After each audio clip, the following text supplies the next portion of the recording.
kagalakan, kasiyahan sa pagdiriwang sa iyong banal na kaarawan.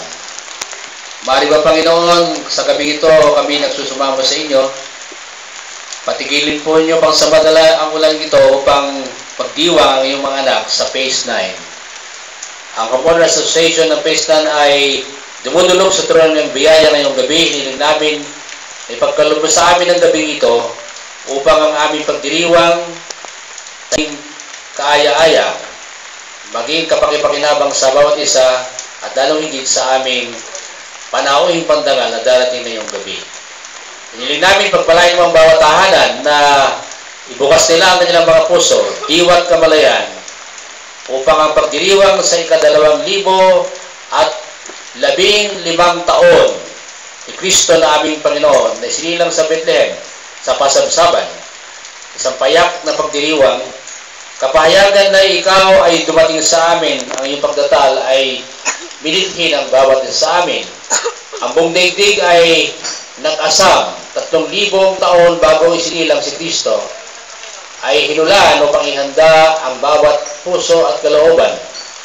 Ngayon ikaw ay dumadal sa aming kalagitnaan. Sana ang araw na ito at pagdiriwang ng buong bayan ay maging kapakipakinabang sa bawat isa sa amin. Hiniling namin ang patnubay ng Banal na Espiritu sa mga kapatid namin na sa kanilang mga tahanan, sa kanilang paghahanda upang makarating sa lugar na ito at aming idaos ang banal na pagdiriwang na ito. Hiniling namin pagpalain mo hindi lamang ang Phase 9 kundi ang buong bayang Pilipinas. Samantalang abala ang marami sa amin sa pagdiriwang na ito, tunay na alagatain namin ang nakalathala sa Ebanghelyo na isinulat 5 taon ang nakaraan.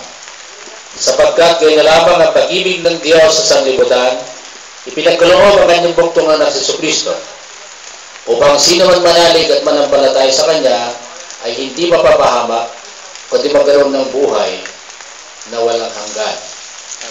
Nawa, ang dakilang pagdiriwang na ito sa gabi ito na alay namin sa iyo, Panginoon, ay hindi lamang sa lugar na ito, kundi sa bawat puok, bawat bayan sa buong Pilipinas at maging sa buong daigdig.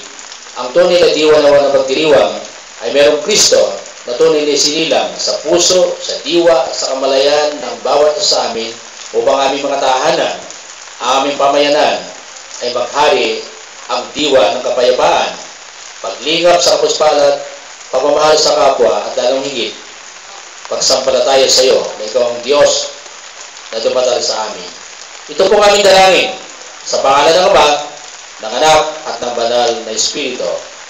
Ang magsabi, lahat tayo ng Amen. Amen. Amen. Amen.